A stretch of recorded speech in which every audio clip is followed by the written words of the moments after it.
Military Veteran Program webinar. It's a real pleasure to have everyone, but it's even a bigger pleasure for me to introduce our speaker today, Professor John Blosnich. And I just want to say a couple things about him. Not only is he a fabulous individual, but his research is just amazing. And he focuses on a lot of topics. And today he's going to talk about transgender and gender diverse veterans and the care they receive in the VA, the Veterans Health Administration.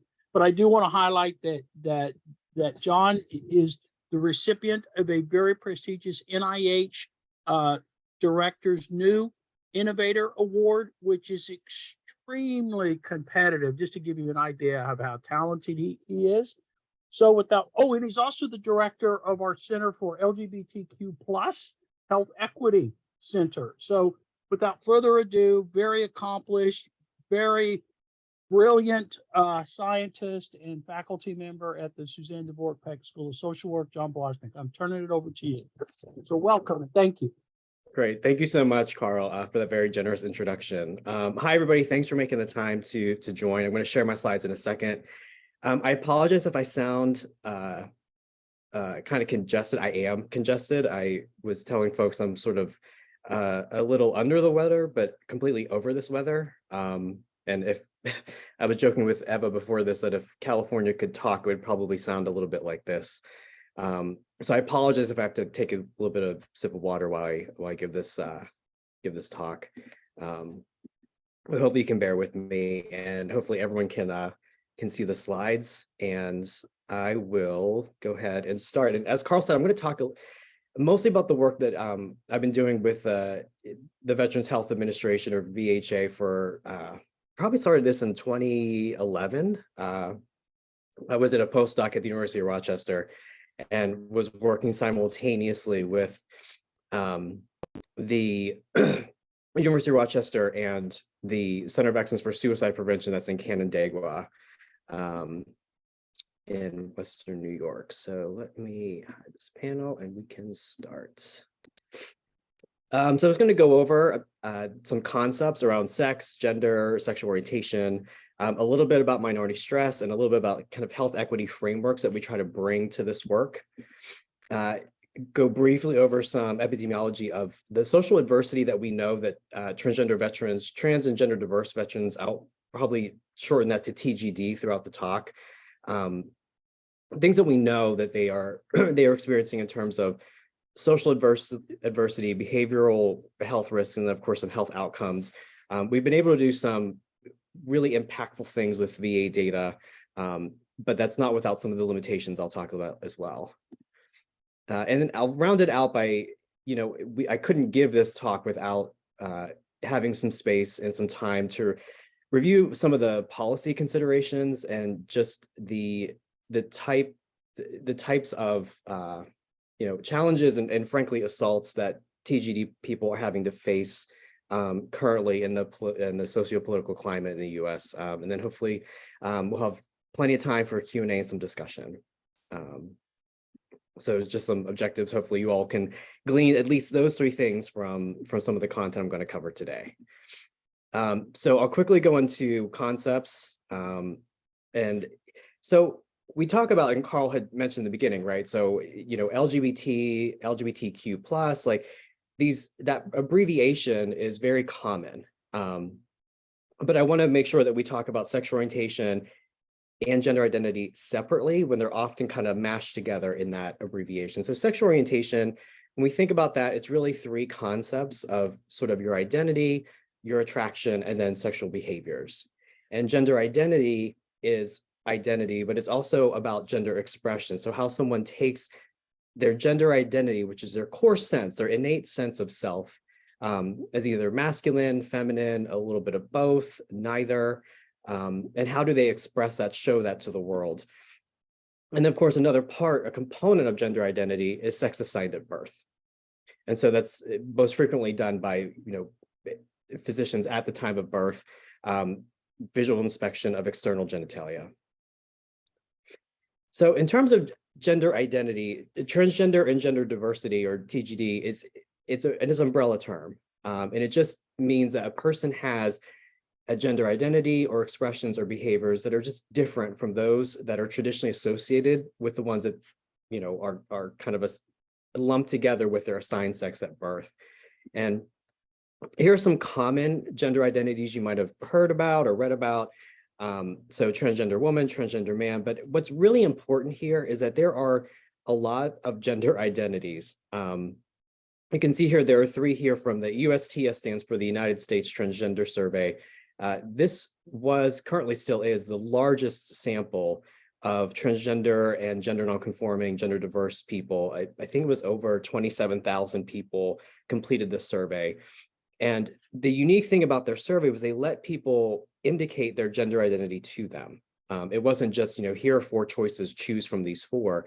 They had a really long, exhaustive list, and they let people choose as many as they felt could convey or describe their gender identity to them. You can see here some of the most prevalent ones that came up among the participants. But I also want to preface all of this by saying that someone's gender identity is not contingent on medical care or medical interventions. So someone's gender identity is not predicated on whether they have decided to go on gender affirming hormones or whether they're pursuing any sort of gender affirming care. Their gender identity is their own, regardless of status of any sort of medical care or intervention. So here, these 2 graphs hopefully will pinpoint how sexual orientation is related to, but different from gender identity. And so these data are from the Behavior Risk Factor Surveillance System. This is the largest ongoing, very quick and brief kind of population pulse on health risk behaviors. This survey is conducted by CDC every year. It gets about between 400 to 500,000 people, give or take. And it's done throughout the country. And they have this optional module. So this isn't everybody, this information about sexual orientation and gender identity, but it's a big chunk of the country represented here. And you can see from this graph that for folks on the left here who identified as TGD, the way that they described their sexual orientation was quite diverse. And you can see for cisgender folks that the majority of cisgender folks describe their sexual orientation as heterosexual. And actually the majority of TGD folks describe their sexual orientation as heterosexual as well, although they do have a lot more diversity in their sexual identity or sexual orientation. So this is just to say that, while these are related, they are distinct. And we do lump them together, but it doesn't mean that everybody who's LGB is transgender, and it certainly doesn't mean everybody who is transgender identifies as LGB. So now that we've enumerated the population, this sort of idea of who fits in with this sexual orientation, gender identity groups as we can define them best. We also know there's a lot of health disparities that come in this group. I'll talk about them in a little bit, but one of the most common frameworks that we use to understand these health disparities is minority stress. I'm not going to go through all the boxes here, but this is developed further by Elon Meyer from work that was developed by Virginia Brooks in the early 80s to really help to understand how sort of stigma that is leveled against a marginalized group really gets under the skin. And can impact lives in ways that diverge from a biomedical model where it's a bacteria, it's a virus that causes illness or threats to health. The minority stress framework really brings in how social factors can just as equally be very detrimental to someone's health. And so putting this all together and thinking about health equity research and framing that. So Amy Kilborn, who works with the VA, back in 2006, they developed this sort of model for health services research and thinking about how do we operationalize or think about health disparities work or health equity work within health services research. And they really kind of came up with 3 generations of work. So you have to first detect that there's a difference on some outcome between 2 populations. And you really have to interrogate that difference. Is there some pesky third variable that might explain this, a confounder or some sort of sampling bias? But once you can establish that there is a difference, then you really need to go into that 2nd generation of research and try to understand. So what are the determinants of those differences that you first detected. And that's sort of where the minority stress model steps in, and what has been driving a lot of LGBT research and researchers is to kind of develop these investigations to operationalize something as, because it's a social construct, a social factor, sort of how do we bring that and concretize that into something we can put into our models for this second generation of understanding health disparities, all working to this third generation of addressing them, right? We find these problems, we understand them, we ultimately want to do something to reduce them. So this was Amy Kilborn and colleagues' kind of 3-generation model. Now, Stephen Thomas took this and kind of expanded on this and brought in, took it from health services research into more of a public health framework and thinking about critical praxis. So really thinking about the roots of inequity and what gives rise to this whole cycle of disparities in the first place, and how instead of leveraging interventions at the individual level, they can be complemented by how do we actually think about dismantling systems of oppression that are constantly giving rise to these disparities in the first place. And of course, all of this occurs against the backdrop of individual veterans' lives, their peer groups, families, and communities. So I'm going to transition now into some of the epidemiology that we know that we've been able to kind of amass about TGD veterans. But I want to start by saying the research we do in the VA is limited. And that's mainly because the gold standard for doing this work is that you have self-identified gender identity. A person can tell you how they identify, but we don't collect that data. VA is working to get that put into its electronic health record system. So we do have a self-identified gender identity field now, or they do, a SIGI field. It's kind of slowly been rolled out across the country now to go national, but it's now kind of getting populated. So it's not fully completed for everybody. And of course, nothing is unrolled perfectly. So there are still sort of studies to understand the implementation of this field. But our research had to rely on International Classification of Disease, or ICD codes. And that's how we track things in the VA, basically. Billing codes, even though they're not, for billing per se, but they're ways to figure out what sort of conditions or, sorts of health issues that people have codified in this really standardized language. And so one of the most common codes is gender identity disorder. Now, I want to make a very clear note about this, is that GID is an older term that we don't use anymore. I use it in here because that's how the data were structured when we used it. And that GID has been replaced, at least in the DSM, the Diagnostic and Statistical Manual, with gender dysphoria. But that's for the DSM, not for the ICD. GID is still in the ICD. I believe maybe ICD-11 that's coming out is not going to have GID anymore. And I think it's becoming more consonant with the developments that were happening with, or have happened with, the DSM. So one question we start out with is, how good are these codes at actually identifying transgender veterans? If we don't have a gold standard, what can we do, right? So we wanted to, this is back in 2016 or 17.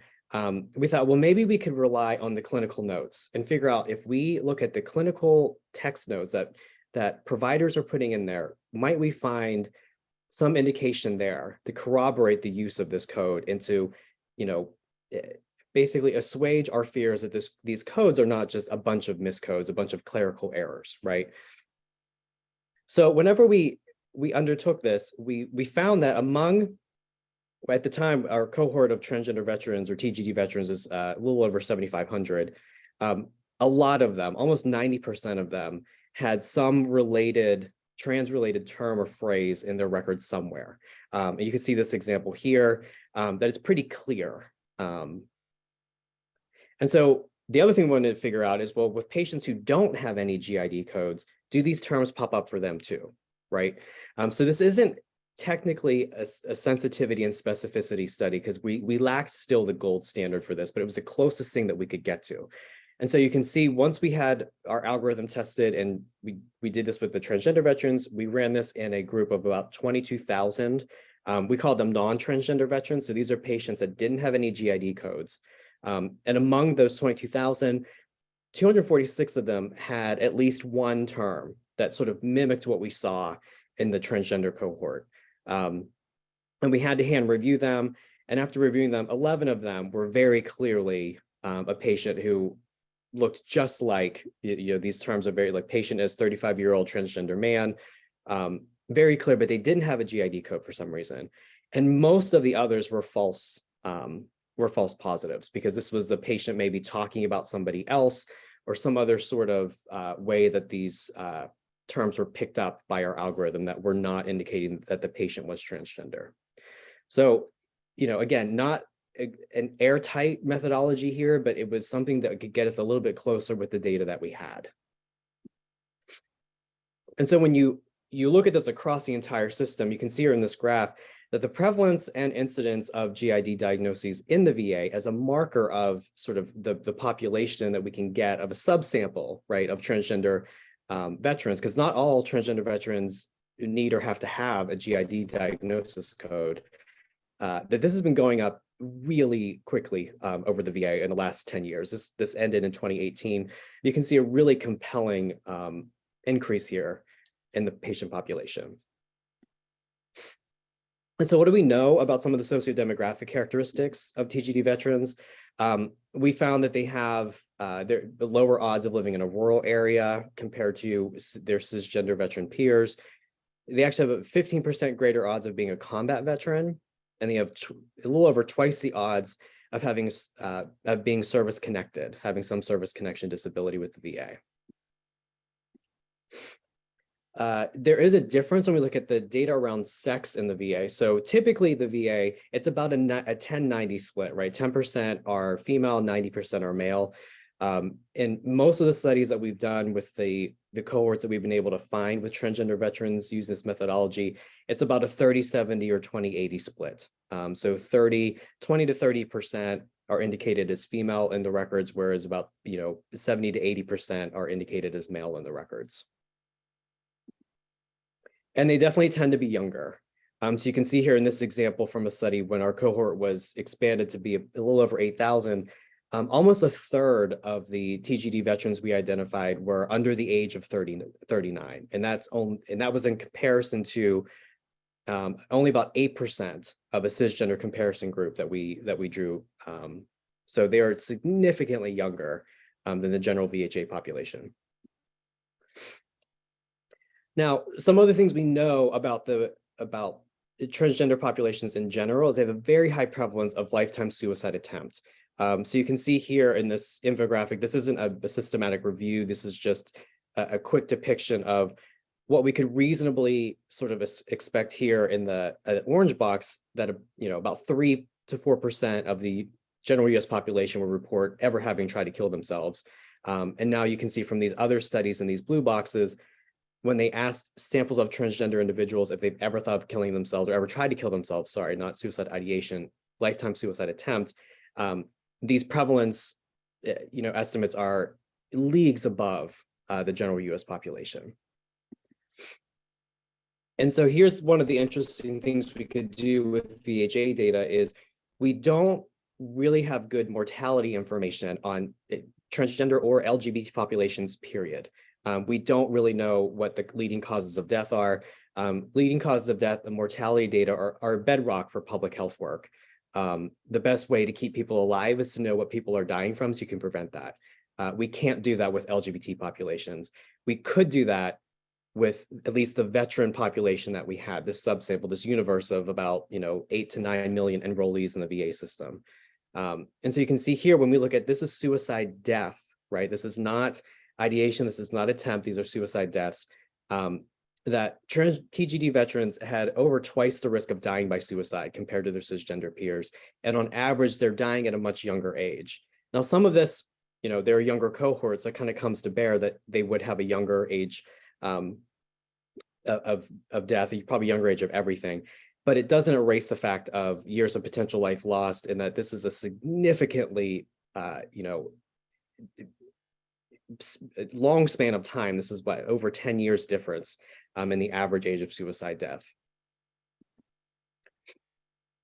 So here we looked at the leading causes of death among the group compared to the cisgender group. And then in this gray line that runs down this graph is the general US population. So the leading causes of death in the US in any given year. And typically suicide over here is the 10th leading cause of death, almost consistently. COVID sort of changed that a little bit. But for the last 15, 20 years, suicide has typically been the 10th leading cause of death. And you can see here, it's also the 10th leading cause of death for the cisgender group that we had here.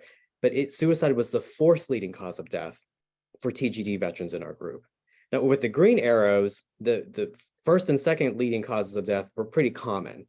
So heart disease, cancer, they're pretty constant regardless of veteran status, regardless of whether someone is transgender or cisgender. But where we saw the major divergence was with suicide, which we kind of suspected we would see. Now, my own work is in suicide, but to, cast a wider net here, it's not just suicide that is a health concern for the population. You can see here, this is work done by Kenneth Jones and George Brown, looking at, again, a comparison group of TGD veterans and a comparison group of cisgender veterans. And I pulled a couple of these health outcomes, health, problems out to show just how much more common they are for transgender veterans than they are for cisgender veterans. And so anything above the 1 here, that's why this 1 has a dotted line. So for odds ratios, anything above 1, and you can't touch 1, it's got to be above 1, means that there's a greater odds of it occurring in that population compared to the odds of the comparison group. Now, in addition to health outcomes, VA does some really unique things in terms of universal screens for some social determinants of health. So there are universal screens in the VA system for military sexual trauma experience, and there's a universal screen for housing instability. And so again, we were able to take these cohorts that we had developed and look at, have this unique opportunity to look at this indicator of social determinants of health. And unsurprisingly, you can see here that transgender veterans are much more likely to report a history of military sexual trauma and much more likely to screen positive for housing instability compared to their cisgender peers. And not just, those two adverse social determinants. This is some work we did while I was in Vision 4, which is largely most of Pennsylvania and little snippets of states around Pennsylvania when I was with the VA in Pittsburgh. And we looked at them as a count. So you can see here at the bottom, we looked at 6 different types of social adversities that we could find in the medical record. And you can see how this switches in terms of the count. So transgender veterans here in blue, much less likely to have none of them, right, compared to their cisgender peers. But then everything after this, the bars switch. So transgender veterans are much more likely than their cisgender peers to report 1, 2, 3, or 4 or more of these social adversities.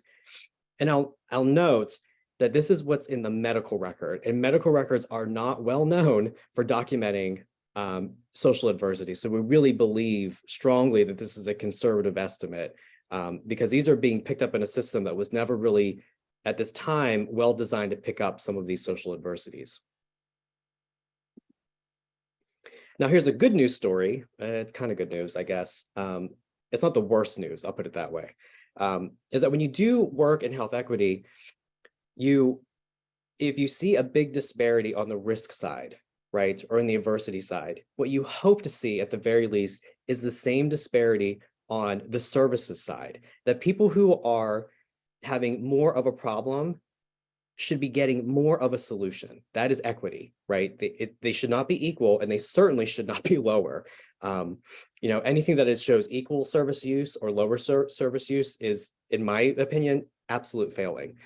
So you need to see, just as a very quick barometer on health equity metrics, that these solutions had better be also being used at a higher prevalence for the populations that need them. And that's what we found, at least for supportive housing programs in the VA. So remember, I showed you that transgender veterans are more likely to screen positive for housing instability.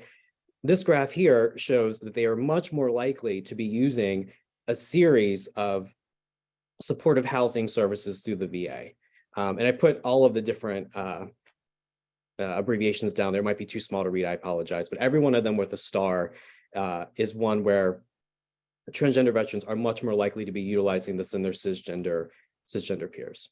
And if anyone's worked in the VA, or I mean, if anyone has even a military background, you know that a day without an acronym is like a day without breathing. So yeah, VA has its own language, for sure. And so I want to move now into the policy considerations and sort of all these developments that are swirling around gender affirming care. And when I first started with the VA, that's why this is probably so memorable to me. You know, I started in the fall of 2011. In June of 2011 is when the VA issued its first national directive around assuring, you know, healthcare provision for transgender and intersex veterans. You can see here for the title of this, and this directive has lived on, and it has been amended a couple times, been expanded. Now, but one thing it does not currently cover is gender affirming surgery. Pardon me. So the directive will cover mental health evaluation for gender affirming hormones. It will cover gender affirming hormones. It will cover mental health evaluations and readiness for surgical procedures. It does not cover surgical procedures. It will cover post-operative care for any gender affirming care that a veteran might get outside the VA. Once that is done and they need any sort of post-operative care, that will be included in VA, but there's this sort of gap in the middle where VA does not provide the gender affirming care. Now that is currently changing. I'll talk about that in a second. But this is in 2011. So I also sort of had a very unique education in VA around this time, because it's also whenever the Trump administration, when he took office in 2016, essentially waged this campaign against transgender individuals being able to serve in active duty. So, in July of 2017, he tweeted that he was going to, implement this ban. And about a month later, he had sent a memo to then Defense Secretary Mattis saying that he needed to start making plans for this because Trump initially wanted this to be done in February of 2018. That didn't exactly happen that way. So throughout all of 2018, the moment that this sort of happened, there were all sorts of court cases to, question the veracity of this sort of a move.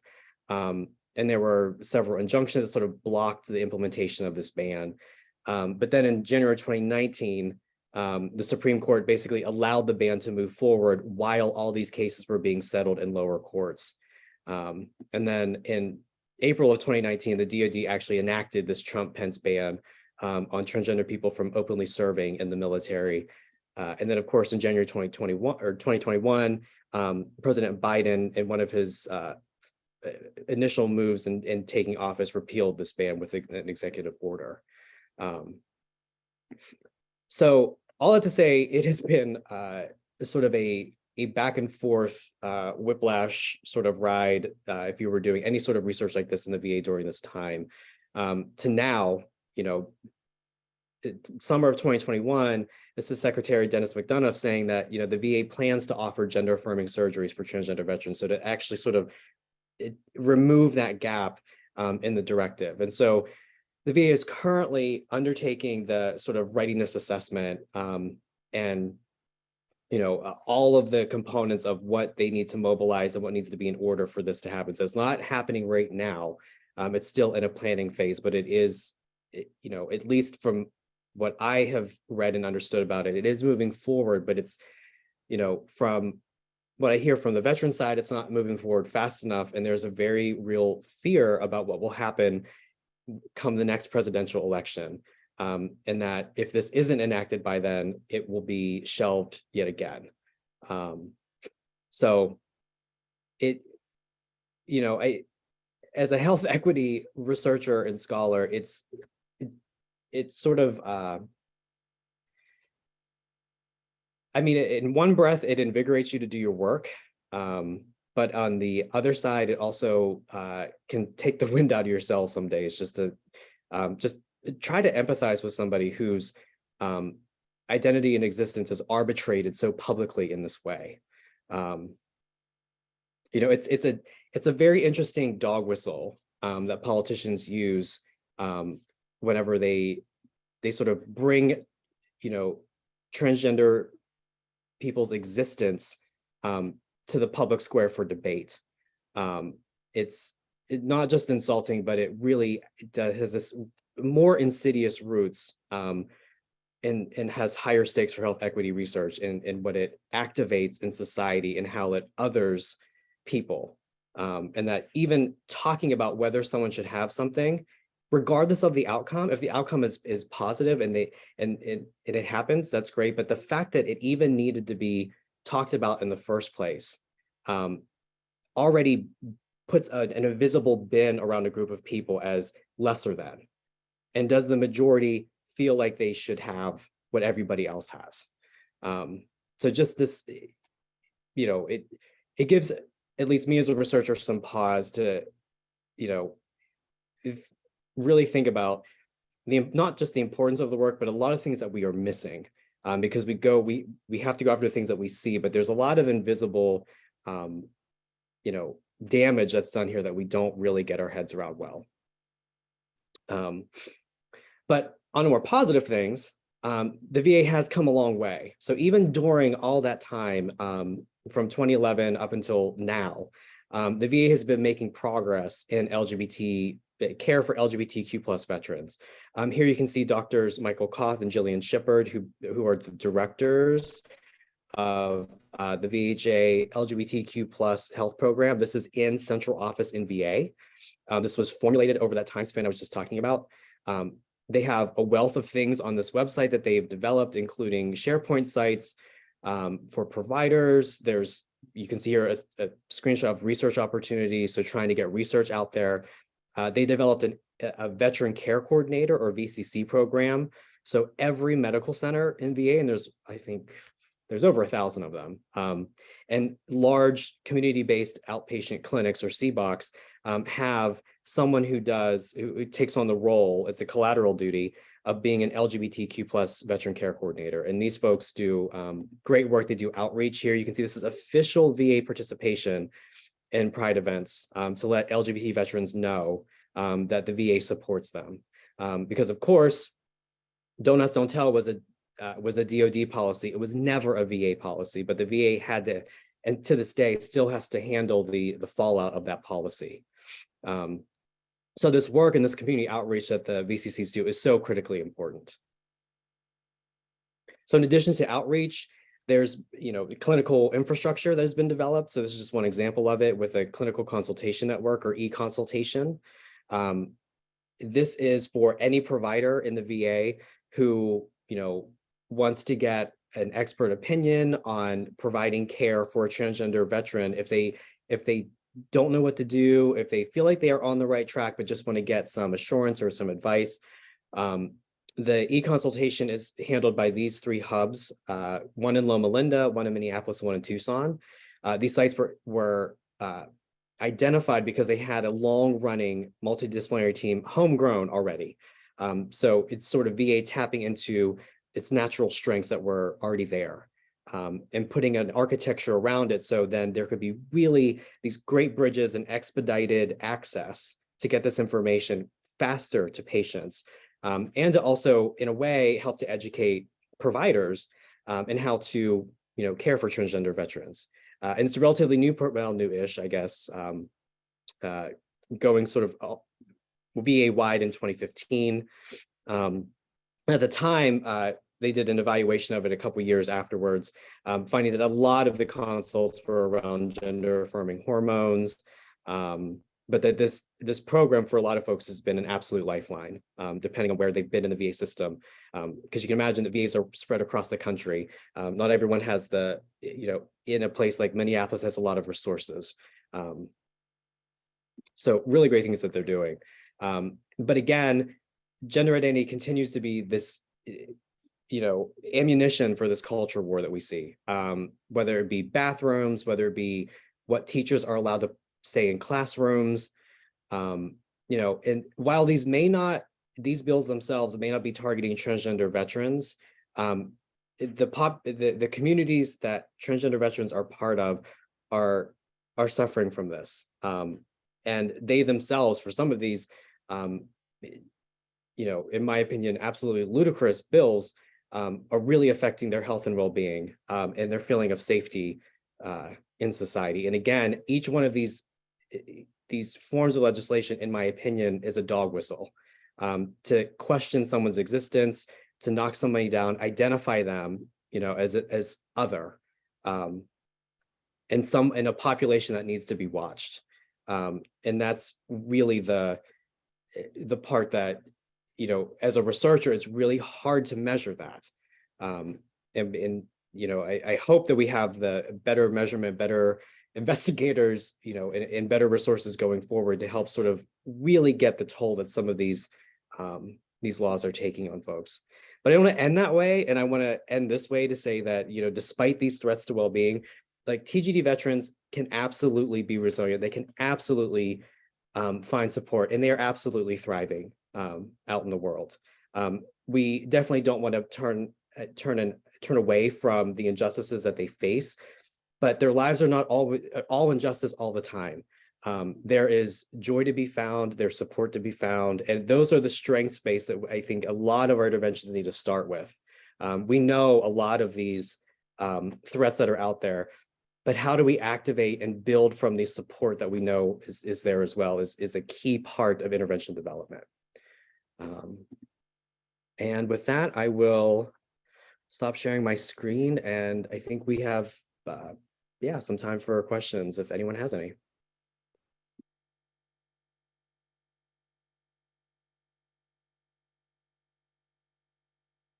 Oh, Carl, you're muted. Sorry. I'm sorry. I was looking at the chat and I don't see any questions. I hope I didn't miss any. But can I ask a question? As you know, listening to your talk, by the way, beautiful, beautiful layout. And I think a lot of the key issues, you know, should there be concern about states banning the prescription of drugs for gender affirming individuals, or banning surgeries? Is that a concern at all? I didn't see it on your list of current actions around the country, but I'm just wondering if that's something that could also be happening.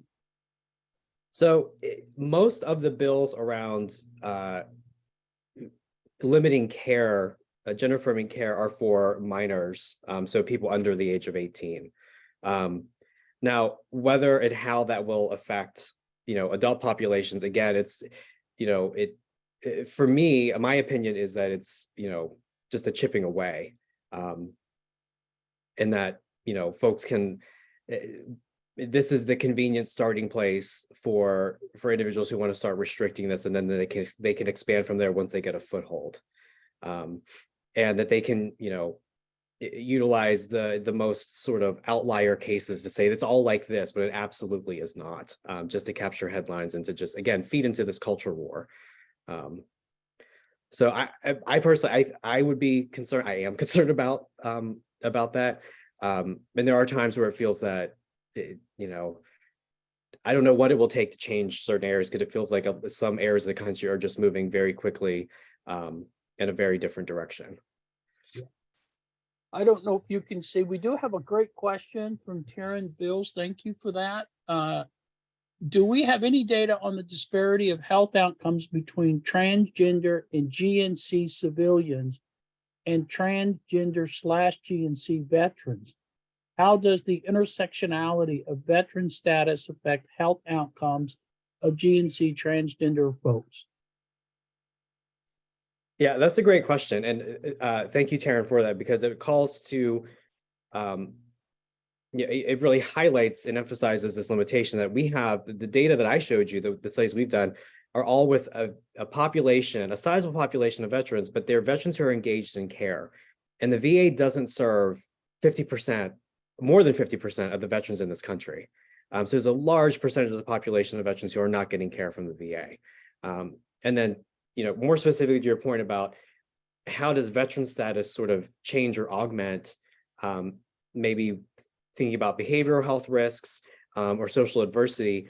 That's a really great question. I feel like we tried to do a study about this using some population-based data a couple of years ago with a colleague of mine, Jay Downing. I don't think we found many differences, but it also had a lot of, had a limited sample size at the time, because that's the tyranny of small numbers here. When you're working with a minority population, that it's, unless you can oversample for folks, it's very hard to get. You would need to have tens of thousands, hundreds of thousands of people to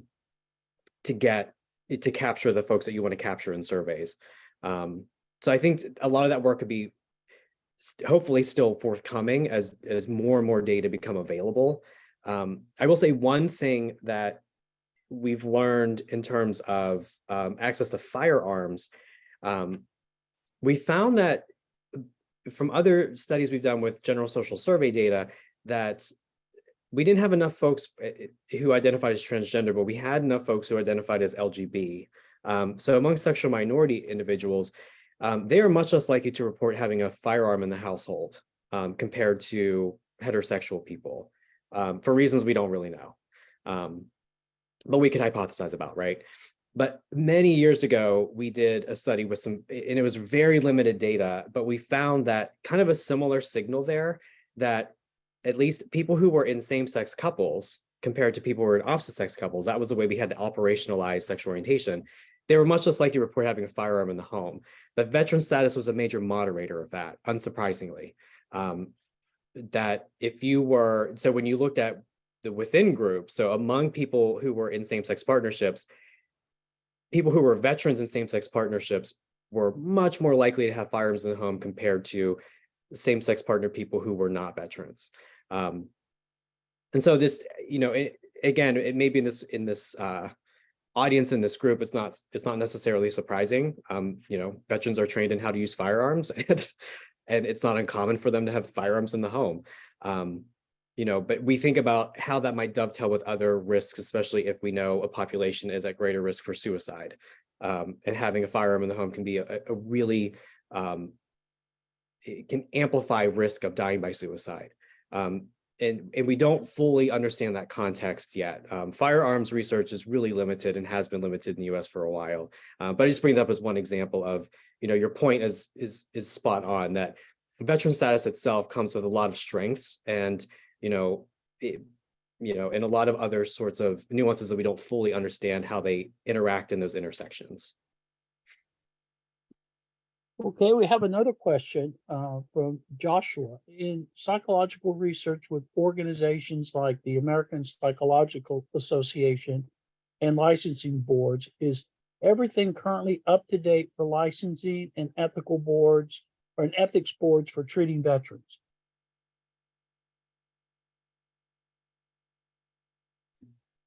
I do not know the answer to that. I'm sorry. I'm not a clinician, so I'm not up on what licensing or licensure boards are doing in terms of veteran care globally. I don't know, Carl, if you might know the answer to that. I was up to date as of before the pandemic, so I apologize because a lot of things went on hold during the pandemic, but importantly, a lot of the changes that John is talking about have happened since the pandemic. So this question here has spurred me. So before the pandemic, the answer is yes. Like the APA specifically was up to date on guidelines and approaches. Keeping in mind, licensing is done at a state by state level. So it's impossible really to, unless someone is like living in that space, if every single state is up to date on the most current thing. I know that the APA recommendations was up to date prior to the pandemic. I am sure it's up to date today. I just haven't seen it since the pandemic.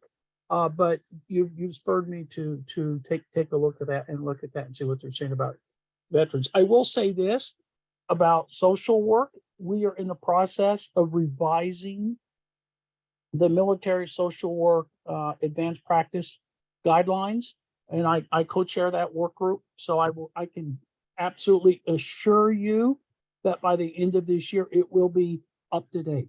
So how about, I mean, I can assure you of that from the social work side, but I'll look into the Psychological Association, and I'll also look into the American Psychiatric Association as well. I think there's another question from Will Murphy. Understanding that the VA plans to offer gender affirming care and is assessing what is needed to move forward with that, what do you think the timeline might look like now?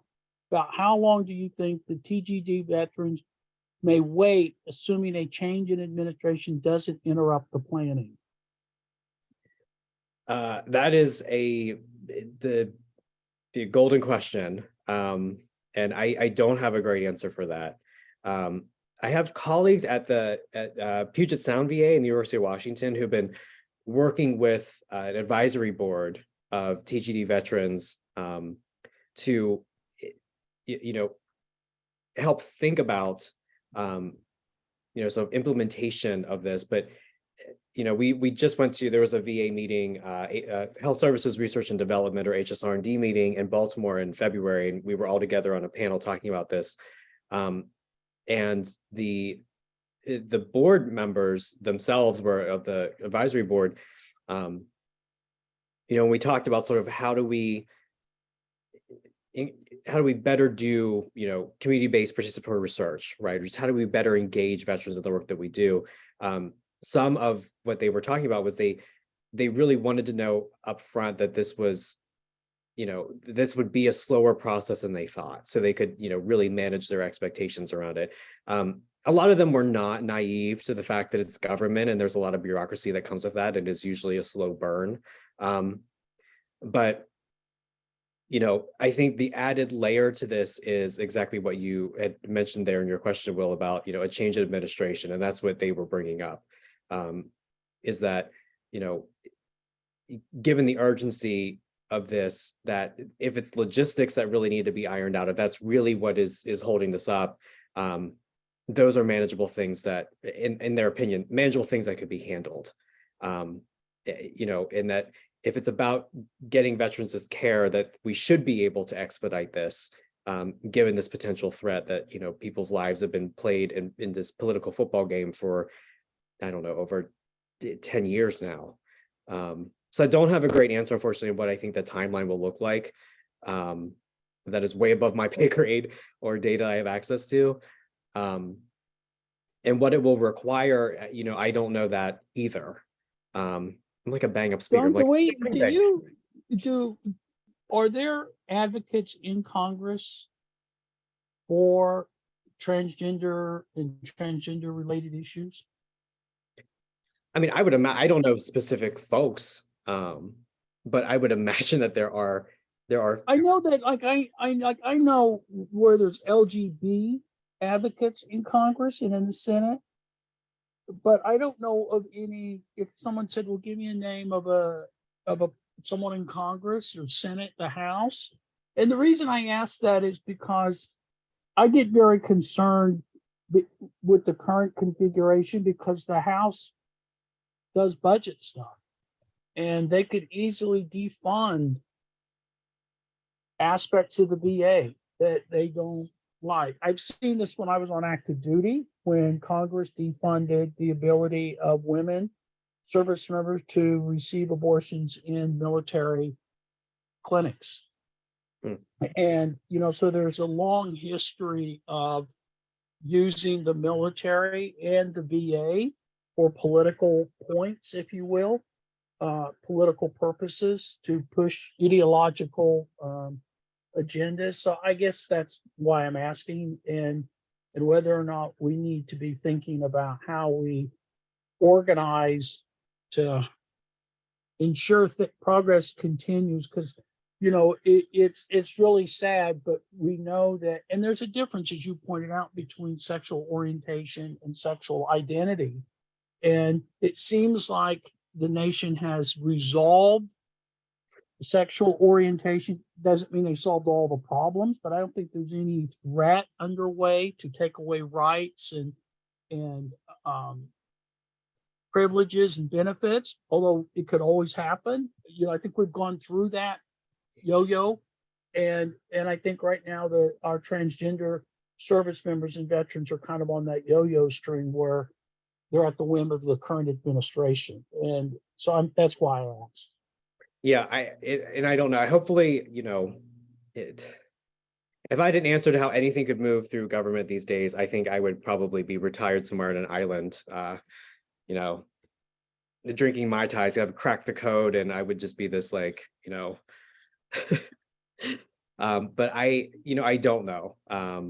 And part of me, this issue of visibility, I know we're running up to the time now, but it's like, that we make these issues more visible to advocate for them, but at the same time, there's a way that they get spun and turned, and that for every person who's visible, visibility costs, and it usually costs that person who has decided to raise their hand and step up and who's part of that community. Doesn't mean that allies don't also have a cost for visibility, but it's often the marginalized populations that pay that cost for being visible. Yeah.